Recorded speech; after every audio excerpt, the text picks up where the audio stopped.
चला आपल्या बायबलमधून आपण पाहू स्तोत्रसंहिता 107। जर आपण प्रार्थना करतो तेव्हा त्यामध्ये परमेश्वराचे 4 आशीर्वाद असतात। आणि आज मी तुम्हाला हे सांगू इच्छितो की जर आपण जेव्हा प्रार्थना करतो तेव्हा देवाचे 4 आशीर्वाद मिळत असतात। वचन 4 पासून वचन 7 पर्यंत आपण वाचू। काही जण अरण्यात वैरान प्रदेशातील वाटेने भटकले, त्यांस वस्तीचे नगर आढळले नाही असं म्हटलं आहे। ते भुकेले व तान्हेले असल्यामुळे त्यांचा जीव त्यांच्या ठाई व्याकुळ झाला।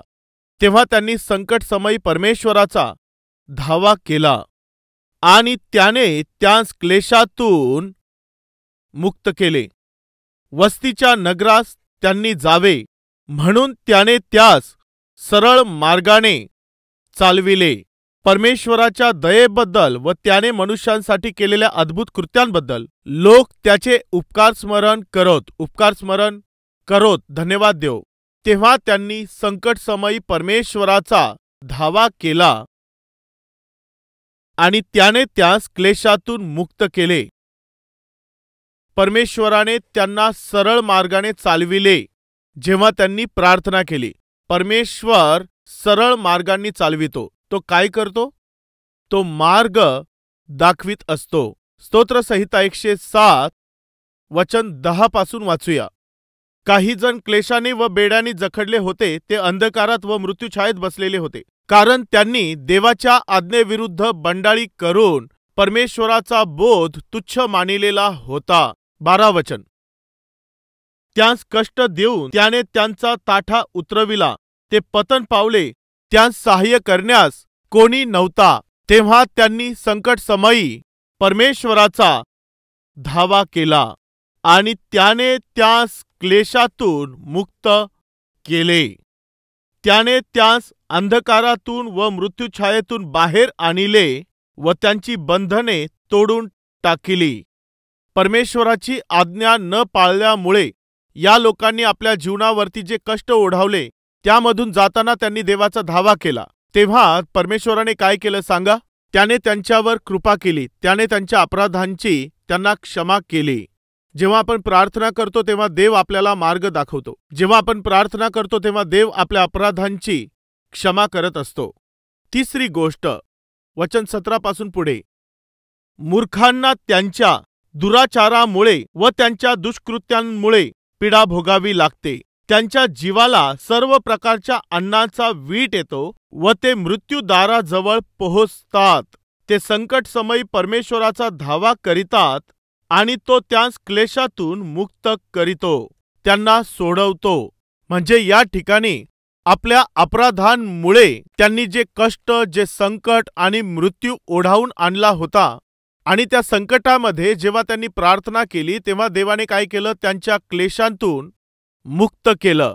म्हणजे प्रार्थना केल्यानंतर परमेश्वर क्लेशांना दूर करत असतो। स्तोत्र 107 मध्ये या ठिकाणी चला वचन 26 पासून पुढे वाचूया। ते आभाळापर्यंत वर जातात, तळापर्यंत खाली जातात, क्लेशाने त्यांच्या जीवाचे पाणी पाणी होते। ते मद्यासारखे डुलतात व झोकांड्या खातात, म्हणजे ते अडखळतात आणि त्यांची मती अगदी कुंठित होते। ते संकटसमयी परमेश्वराचा धावा करीतात आणि तो त्यांस क्लेशांतून मुक्त करीतो। तो वादळ शमवितो तेव्हा लाटा शांत होतात।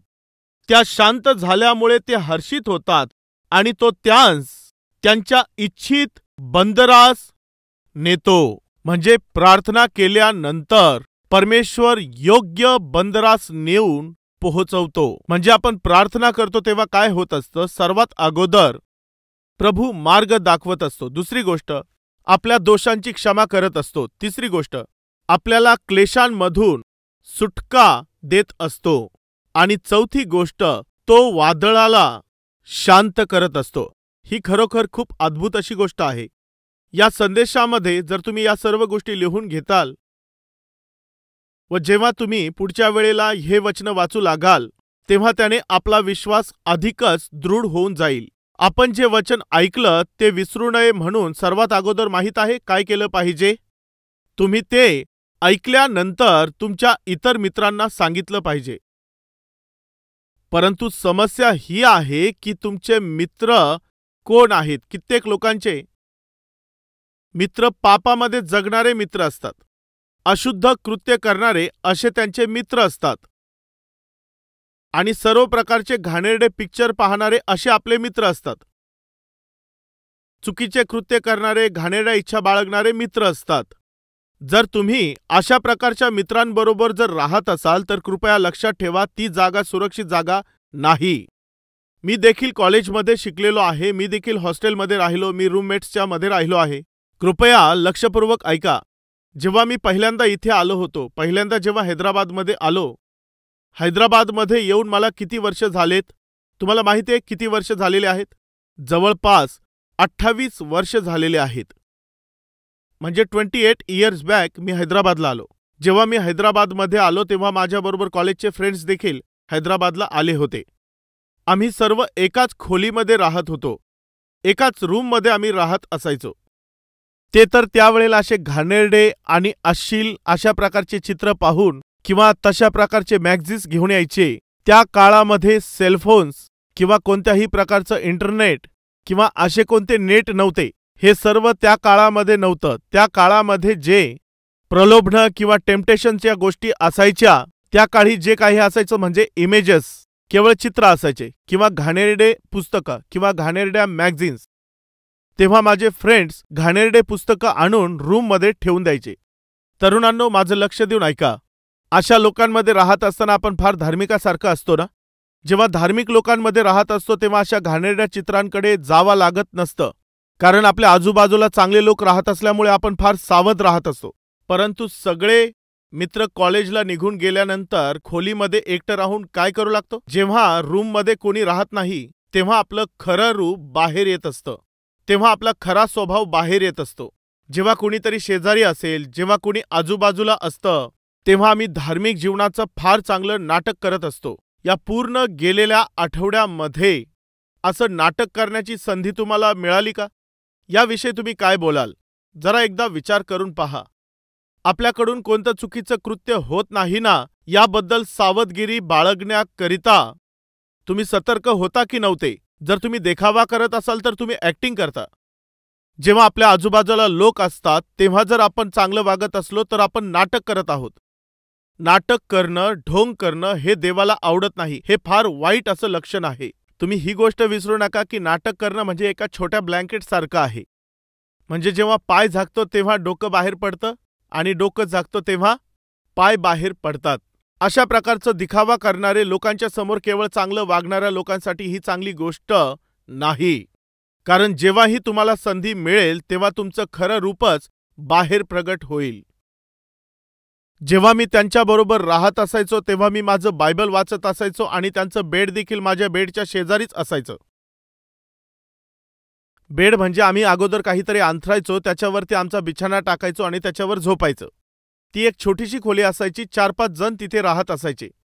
आणि जेव्हा मी माझ्या बेडवर झोपायचो तेव्हा माझा मित्र काय करायचा, तो अशा प्रकारच्या मॅगझिन्स आणायचा आणि माझ्यासमोर अशा वाचायचा आणि असा माझ्याकडे पाहायचा, कारण त्यावेळेला मी बायबल वाचत असायचो. तो त्या घाणेरड्या पुस्तकांना माझ्याकडे अशा प्रकारे वळवायचा, यासाठी की माझी परीक्षा व्हावी, अशा प्रकारे तो करत असायचा. तुम्हाला माहीत आहे का, काही प्रसंगी ते काय करत असायचे? जेव्हा मी शिक्षणासाठी बाहेर पडत असायचो किंवा मी ट्रेनिंगसाठी जेव्हा बाहेर जायचो, ते घाणेरड्या पुस्तकांना उघडून माझ्या बेडवरतीच ठेवून द्यायचे. जेव्हाही माझं खोलीमध्ये येण्याचा वेळ व्हायचा त्यावेळेला ते त्या घाणेरड्या पुस्तकांना माझ्या बेडवरतीच उघडून ठेवून द्यायचे, यासाठी की या प्रकारे मी त्यांच्या मोहामध्ये पडावं. कृपया माझं लक्ष देऊन ऐका. सैतान नेहमी असा प्रयत्न करतो की आपण परीक्षेमध्ये पडून जावं. जेव्हा तुम्ही पवित्र जीवन जगू लागता तेव्हा तुम्हाला अपवित्रतेमध्ये पाडण्यासाठी सैतान नेहमी प्रयत्न करतच असतो. ज्या दिवशी तुम्ही शांतीने जीवन जगू इच्छित असता त्याच दिवशी तुमचे पती पूर्णपणे अशांती करून टाकत असतात. जर तुम्ही अशा प्रकारचा निर्णय घेता की मी माझं तोंड बंद ठेवील, कोणाशी भांडण करणार नाही, मी शांतीने माझं जीवन जगेल, जेव्हा तुम्ही असा निर्णय घेता तेव्हा काय घडतं पहा, त्याच दिवशी सर्व तुमच्याशी भांडू लागतात. मग तुम्ही विचार करता की अरे मी आज काय निर्णय घेतला होता आणि माझ्याबरोबर आज काय घडत आहे. जेव्हाही तुम्ही एखादा चांगला निर्णय घेता, त्या चांगल्या निर्णयाला उलथून टाकण्यासाठी सैतान काय करत असतो, तो त्याच्या विपरीत असणारं वातावरण तयार करू लागतो. मला आज पवित्रतेने जगायचं आहे, मला माझं पावित्र्य राखायचं आहे. आणि जेव्हा अशा प्रकारे तुम्ही निर्णय घेत असता, तेव्हाच तुमचा मित्र येऊन बोलेल, ऐक एक अश्लील पिक्चर लागलेला आहे, चल आपण जाऊन पाहू. आणि तो ते तुम्हाला दाखवतो. जेव्हा तुम्ही पवित्र जीवन जगण्याचा निर्णय घेता, तेव्हा या सर्व प्रकारच्या अपवित्र गोष्टी तुमच्या समोर येत जातात. माझं लक्ष देऊन ऐका, हे तुमच्या जीवनामध्ये होईल जेव्हाही तुम्ही पवित्र जीवन जगण्याचा निर्णय घ्याल. आणि जेव्हा तुम्ही अशी आशा बाळगाल, तर मग तेव्हा माझे मित्र काय करायचे, अशा घाणेरड्या पुस्तकांना उघडून बेडवर ठेवायचे. जेव्हा मी खोलीमध्ये यायचो तेव्हा पाहायचो की माझ्या बिछाण्यावर सगळे घाणेरडे पुस्तकं ठेवले आहेत. आता मी काय केलं पाहिजे होतं? मी पवित्रतेला राखायचं होतं किंवा मग मोहात पडायला पाहिजे होतं? तेव्हा मी एक असा निर्णय घेतला. तो निर्णय काय होता? जर मी अशा चुकीच्या लोकांबरोबर या ठिकाणामध्ये राहिलो तर निश्चितपणे माझा नाश होऊन जाईल. कुसंगतीने मनुष्याची नीती काय होत असते? बिघडून जात असते. कुसंगतीमध्ये म्हणजे चुकीच्या लोकांबरोबर राहण्यापेक्षा चांगलं आहे की एकट्यानेच राहत जावं. तेव्हा मी असा निर्णय घेतला की कितीही मला अडचणी आल्या तरी, भाडं भरायचं असेल तर 4 जण एकत्र राहायचो, एकत्र आम्ही जेवण बनवायचो. म्हणजे सर्व जर मिळून राहिलो, एकत्र जर भाडं दिलं, एकत्र जर स्वयंपाक केला आणि एकत्र मिळून भाडं भरलं, हे सर्व तर चांगलं असायचं. परंतु मी असा निर्णय घेतला, गरज जर पडली तर मी उपाशी राहील, पण माझ्या पवित्रतेला मी अशुद्ध होऊ देणार नाही. सैतानाला मी संधी देणार नाही. हा विचार करून मी एक खोली घेतली आणि त्या रूममध्येच आत्मिक जीवनाला सुरक्षित ठेवण्यासाठी आणि प्रार्थनामय जीवन राखण्यासाठी, वचनावर मनन करण्यासाठी आणि बायबल वाचण्यासाठी मी खूप वेळ काढत असायचो. स्टुडंट असताना मी रोज 7 किंवा 9 तासापर्यंत, तसंच मी अभ्यासही करत असल्यामुळे 7 ते 8 घंटे, कधीकधी 6.5 तासापर्यंत, म्हणजे ॲव्हरेजली 6 ते 8 तासांपर्यंत प्रभूच्या उपस्थितीमध्ये मी वेळ घालवायचो. मी विद्यार्थी होतो, असं मी जीवन जगत आलेलो आहे. प्रभूच्या उपस्थितीमध्ये वेळ घालविण्यासाठी, बायबल वाचण्यासाठी, मिशनऱ्यांची बायोग्राफी वाचण्यासाठी वेळ द्यायचो. मी स्वतःचं समर्पण केलं. यासाठी मी सांगतो, आपण जे काही ऐकत आहोत ते आपण विसरू नये म्हणून आपण काय केलं पाहिजे? कोणाला तरी आपण ते सांगत असलं पाहिजे. आपण आपल्या मित्रांना सांगत असलो पाहिजे. या विषयावर बोलत असताना आपण इथपर्यंत पोहोचलो आहे. साधारणपणे काय होत असतं, जे इतर अविश्वासणारे मित्र यांच्याबरोबर जी आपली मैत्री असते, जर तुमचे अविश्वासणारे मित्र असतील तर जेव्हा ते तुमच्या आत्मिकतेला समजून घेत नाहीत तेव्हा त्यांना परमेश्वराचा संदेश सांगणं हे शक्य होत नसतं. त्यावेळेला मी काय करायचो? मी तर तेव्हा एकच काम करायचो. जेव्हा मी ट्रेनिंग करत होतो तेव्हा जास्तीत जास्त विश्वासणारे मित्र मी मिळवले. 1, 2 किंवा 3-4 मित्र मी निवडून घेतले आणि त्यांच्याबरोबर मी फेलोशिप ठेवत असायचो. ब्रेकमध्ये आम्ही भेटायचो आणि तेव्हा आम्ही आत्मिक विषयावर चर्चा करायचो. मी सांगायचो, आज मी बायबल वाचलं, देव माझ्याशी हे बोलला. आज मी देवाचा खूप चांगला संदेश ऐकला आणि त्याचा सारांश तर असा आहे. जेव्हा मी ऐकलेलं शिक्षण माझ्या फ्रेंड्सला शेअर करायचो तेव्हा ते माझ्या लक्षात असायचं. The more you talk about the message you listen, म्हणजे जो संदेश तुम्ही ऐकत आहात तो जेव्हा तुम्ही त्याविषयी चर्चा कराल तेव्हा तो तुमच्या अंतःकरणामध्ये उतरेल. तो तुमच्या मनाच्या खोलीपर्यंत उतरून जात असतो. आणि हे तुम्ही करावं असं येशूच्या नावाने विनंती करतो की जो संदेश तुम्ही ऐकत असता तो इतरांना सांगा. जेव्हा आम्ही प्रार्थना करत असतो तेव्हा परमेश्वर काय करतो? तो मार्ग दाखवतो. देव काय करतो? आपल्या अपराधांची क्षमा करतो. आणि काय करतो? आपले दुःख तो दूर करत असतो. परमेश्वर काय करतो? आपल्या किनाऱ्यापर्यंत आपल्याला पोहोचवित असतो. काय हा संदेश तुम्ही विसरणार का? तुम्हाला तर तुमच्या किनाऱ्यापर्यंत पोहोचायचं आहे. मला माझ्या किनाऱ्यापर्यंत पोहोचायचं आहे. जी इच्छा मी बाळगली आहे ती मला पूर्ण करायची आहे. जर अशी इच्छा असेल तर काय केलं पाहिजे? प्रार्थना केली पाहिजे. जर तुमच्या जीवनामध्ये दुःख आलेले असतील तर त्याचं कारण काहीही असू शकतं. जर तुमचं मन दुःखी झालेलं असेल तर काय केलं पाहिजे? प्रार्थना केली पाहिजे. माझं लक्ष देऊन ऐका. या शरीरामध्ये आपण या जगात आहोत. यामध्ये पाप आपल्यावरती हावी होण्याचा प्रयत्न करत असतं. जर आपल्याकडून चूक झाली तर आपण काय केलं पाहिजे? देवाच्या समोर येऊन पश्चाताप केला पाहिजे. तेव्हा देव आपल्या अपराधांची आपल्याला क्षमा करत असतो. जेव्हा आपण या जगाप्रमाणे चालू लागतो, जीवनामध्ये जगू लागतो, तेव्हा कित्येक वेळेला आपण मध्यभागी येऊन उभे राहतो. राईटला जायचं किंवा लेफ्टला जायचं आपल्याला समजत नसतं. जेव्हा अशा परिस्थितीत आपण येतो तेव्हा काय केलं पाहिजे? प्रार्थना केली पाहिजे. तेव्हा परमेश्वर आपल्याला मार्ग दाखवत असतो. तेव्हा प्रार्थना केल्याने प्रभू काय करतो? मार्ग दाखवतो. आपण प्रार्थना करतो तेव्हा तो दोषांची क्षमा करतो. प्रार्थना केल्यावर देव दुःखांना दूर करतो. प्रार्थना केल्यावर आपल्या इच्छित स्थळी तो आपल्याला पोहोचवतो. आपण चांगल्या प्रकारे पाहू शकतो. स्तोत्र 107 मध्ये त्यांनी प्रार्थना केला, त्यांनी धावा केला. राईट फ्रेंड्स, सर्वात पहिलं तो मार्ग दाखवतो. दुसरी गोष्ट, काही जण अरण्यात वैरान प्रदेशातील वाटेने भटकले, त्यास वस्तीचे नगर आढळले नाही. म्हणजे जंगलामध्ये इस्रायल लोक असेच भटकत राहिले. फ्रेंड्स, एका गोष्टीवर आपण लक्ष दिलं पाहिजे. आपलं आयुष्य हे अरण्यातील वैरान प्रदेशासारखं आहे. वैरान प्रदेशासारखं म्हणजे आपण कुठे चाललेलो आहोत, आपण आता कोठे आहोत आणि आपण कोठे पोहोचणार आहोत हे न समजल्यामुळे अपरिचित अशा परिस्थितीमध्ये अडकणं याला अरण्य म्हणतात. म्हणजे मी काय करावं मला काहीच समजत नाही, मी कुठे जावं हे मला काहीही कळत नाही, मी कोणता निर्णय घेतला पाहिजे हे मला समजून येत नाही. अरण्यामध्ये ते बोलत आहे, आम्हाला कोणताही मार्ग सापडत नाही. काय आपल्यामध्ये असे कोणी आहेत का की जे बोलतात मला कोणताही मार्ग सापडत नाही, मला कोणताही रस्ता आढळून येत नाही, काही ना काही गोंधळ आहे,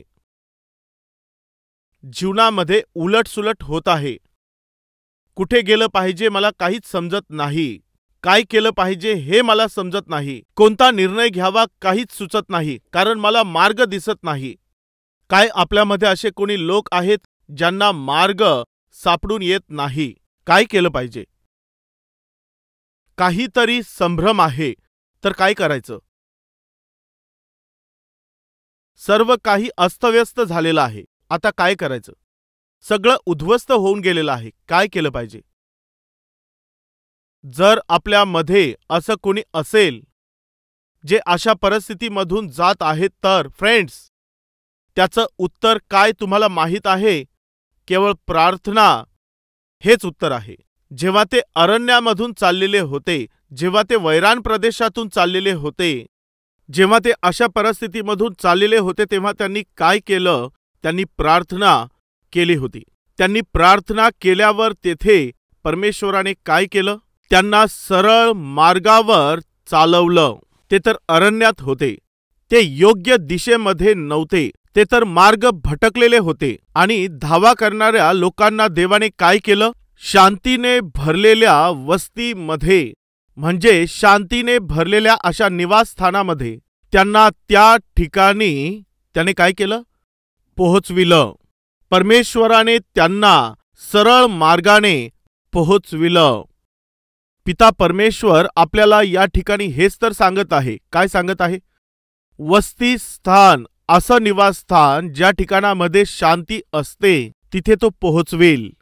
शांतीने जगत असणाऱ्या अशा घरामध्ये, शांतीने राहत असणाऱ्या अशा प्रकारच्या वातावरणामध्ये, अशा चांगल्या असणाऱ्या मार्गामध्ये मी तुम्हाला घेऊन जाईल.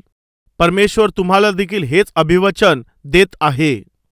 एकदा जरा तुम्ही विचार करून पहा. तुम्हाला ज्या ठिकाणी जायचं आहे तिथे जर पोहोचायचं असेल तर, जर तुम्हाला तेथे पोहोचायचं असेल तर तुम्हाला कशाचा आधार असतो? पहा, एकदा एक लहान मुलगी एका ठिकाणी होती आणि तिथे पाऊस चाललेला होता. जेव्हा पाऊस चालू होता तेव्हा ती भयभीत होऊन रस्त्याच्या कडेला जाऊन उभी राहिली. तेव्हा ट्रॅफिक पोलीस त्या मार्गाने चाललेले होते. तेव्हा त्यांनी त्या भयभीत झालेल्या मुलीला पाहिलं आणि तिच्याकडे पोहोचले. बोलले, मुली, तू का घाबरलेली आहेस? तेव्हा ती मुलगी बोलली की मी रस्ता चुकलेली आहे. I lost my way. मी कुठे आहे हे मला माहीत नाही. ठीक आहे, तू रस्ता चुकलीस का? ठीक आहे, आम्ही तुझी मदत निश्चित करतो. तुझा ॲड्रेस काय आहे तो आम्हाला सांग.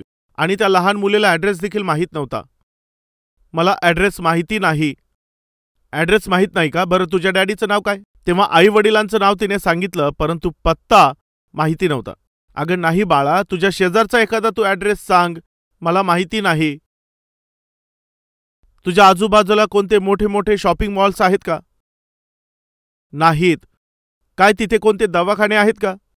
नाहीत. कोणते सिनेमा थिएटर्स वगैरे आहेत का? माहिती नाही. बरं जाऊ दे. म्हणजे जवळपास एखादा तलाव असेल किंवा नदी असेल किंवा एखादी अशी जागा आहे का किंवा पार्क आहे का? नाही माहिती. जर आम्ही तुला घरी पोहोचवायचं असेल तर लँडमार्क तरी माहीत असायला पाहिजे ना ग. तुला तुझ्या घरी आम्हाला सुरक्षित पोहोचवायचं आहे. पहा, तू भिजलेली आहेस, थरथर कापत आहेस. इथे तू पूर्णपणे भिजून गेलेली आहेस आणि भीतीने तू कापत आहेस आणि तुझ्या घरचे लोक देखील तुझ्याबरोबर आता नाहीत. अशा परिस्थितीमधून तुला बाहेर काढण्यासाठी आणि तुला तुझ्या घरापर्यंत पोहोचविण्यासाठी लँडमार्क माहिती असला पाहिजे. आम्हाला तू तुझा रस्ता सांग बाळा, किंवा आजूबाजूला असणाऱ्या एखाद्या लँडमार्क विषयी सांग, तेव्हा आम्ही तुला तिथे पोहोचवतो. तेव्हा ती मुलगी विचार करू लागली आणि मग ती एक गोष्ट बोलली, यस, हो, मला आठवलं. हा, काय आठवलं? अशी जागा आहे जिथे एक क्रॉस आहे. काय आहे तिथे? एक मोठा क्रॉस आहे. त्या एरियाचं नाव आहे द क्रॉस. द क्रॉस असं इंग्लिशमध्ये म्हणतात, मराठीत क्रूस म्हणतात. ती मुलगी सांगू लागली, जर तुम्ही मला त्या क्रूसाजवळ पोहोचवलं तर मग मी फार सहजपणे माझ्या घरी पोहोचेल, कारण तेथून मला माझं घर माहिती आहे. जेव्हा ती लहान मुलगी बोलली की त्या क्रॉस, अच्छा, हां, म्हणजे त्या क्रॉसच्या जवळ राहतेस का तू? हो, तो ॲड्रेस मला माहीत आहे, चल जाऊया. ते घेऊन गेले. जेव्हा ते तिला त्या क्रॉस जवळ घेऊन गेले तेव्हा फार सहजपणे, फार आनंदाने ती तिच्या वडिलांच्या घराकडे पुढे पळत निघून गेली. आपल्या स्वर्गीय बापापर्यंत पोहोचविण्याकरिता प्रभू येशू ख्रिस्ताने त्या क्रूसावर स्वतःला देऊन टाकलं. आपण जीवनामध्ये ज्या दुर्दशेत आहोत, कसं जगायचं ते आपल्याला समजत नाही, कसं पुढे गेलं पाहिजे ते समजत नाही. आमच्या मनामध्ये खूप मोठी द्विधा स्थिती आहे. जर असा विचार तुम्ही विचार करत आहात की पुढे जायचं आहे तर कुठे गेलं पाहिजे? काय तुम्हाला माहिती आहे कुठे गेलं पाहिजे? त्या क्रॉस जवळ. म्हणजे कुठे? क्रूसाच्या जवळ जायचं आहे. ती मुलगी बोलत होती, मी खूप विचलित स्थितीमध्ये आहे, मी तर एकटी पडलेली आहे, असं म्हणून भयभीत होऊन उभी होती. ती त्या ठिकाणामध्ये भिजत होती. भयामुळे ती थरथर कापत होती. अशा परिस्थितीमध्ये पूर्णपणे सुरक्षितपणे ती तिच्या घरी पोहोचली. कशी? तिला सुरक्षितपणे घरी कोणी पोहोचवलं सांगा? क्रूसाने. मला सुरक्षितपणे पोहोचायचं आहे, अशा प्रकारे जर तुम्ही आशा करत आहात तर मग तुम्ही कुठे पोहोचायला पाहिजे माहीत आहे? क्रूसापर्यंत. त्या क्रूसालाच आपला आधार बनवून प्रभू येशू ख्रिस्ताजवळ पोहोचणंच पुरेसं आहे. तेव्हा तुम्ही शांतीने जगाल, तेव्हाच तुम्ही तुमच्या जीवनामध्ये शांतीमध्ये पोहोचाल. काय आपल्यामध्ये असे कोणी आहेत? जर तुम्ही अस्वस्थ आहात, जर तुम्ही विचलित झालेले असाल, जर जीवनामध्ये गोंधळ आहे, तर काय केलं पाहिजे? तुम्हाला क्रूसाच्या निकट पोहोचलं पाहिजे. प्रार्थना मार्ग दाखवत असते. जेव्हा ते अशा संकटाच्या परिस्थितीमधून चाललेले होते आणि जेव्हा त्यांनी देवाचा धावा केला, तेव्हा नगराच्या वस्तीस त्यांनी जावे म्हणून तेव्हा त्याने त्या सरळ मार्गाने चालविले. आपल्यापैकी किती लोक आहेत जे सरळ मार्गाने आपल्याला चालविला जावं अशी देवाकडून आशा करत आहेत? तर देव तुम्हाला एक अभिवचन देत आहे. माहिती आहे कोणतं? मी तुम्हाला वस्तीस्थानामध्ये पोहोचवेल. मी तुम्हाला खूप सरळ मार्गाने बाहेर घेऊन येईल. तुम्ही केवळ काय करायचं आहे? प्रार्थना. प्रभू बोलत आहे, माझी प्रार्थना करा आणि मी उत्तम मार्गाने तुमचं मार्गदर्शन करत जाईल.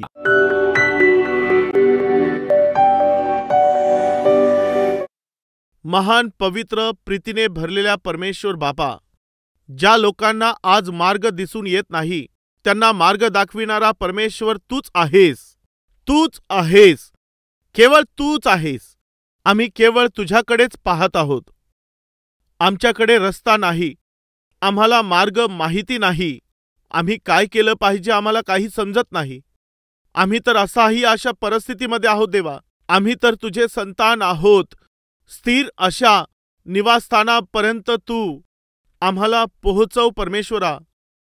बापा, तू आमच्यावर अनुग्रह कर. देवा, आम्हाला उत्तम मार्गामध्ये तू चालवीत ने.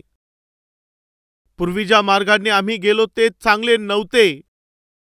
पूर्वी ज्या जागांमध्ये आम्ही गेलो त्या अजिबात चांगल्या नव्हत्या. आम्हाला क्षमा कर बापा. तू आमची आठवण कर. आम्ही त्या जुन्या घाणेरड्या जागेमध्ये जाऊ नये. आम्ही त्या चुकीच्या मार्गांमध्ये कधीही जाऊ नये. तर आम्ही तुझ्या मार्गामध्ये पुढे जावं व तुझ्या मार्गांमध्ये टिकून राहावं. आम्ही तुझा हात धरून तुझ्या मागे जात राहावं अशी कृपा तू कर. आम्ही या अरण्यामध्ये अडकलेलो आहोत. आम्हाला तू मार्ग दाखव परमेश्वर बापा. आमच्या प्रत्येक अपराधांची तू क्षमा कर. तू आमच्या सर्व अपराधांची आम्हाला क्षमा कर. आमच्या पायांपासून तर आमच्या डोक्याच्या केसापर्यंत तू आम्हाला शुद्ध कर देवा. प्रार्थना करणाऱ्या प्रत्येक व्यक्तीला तुझे आशीर्वाद तू दे. त्यांना तू दर्शन दे. त्यांना स्पर्श कर. त्यांना तू वाचव. येशू ख्रिस्ताच्या नावाने आम्ही प्रार्थना मागत आहोत बापा. आमेन.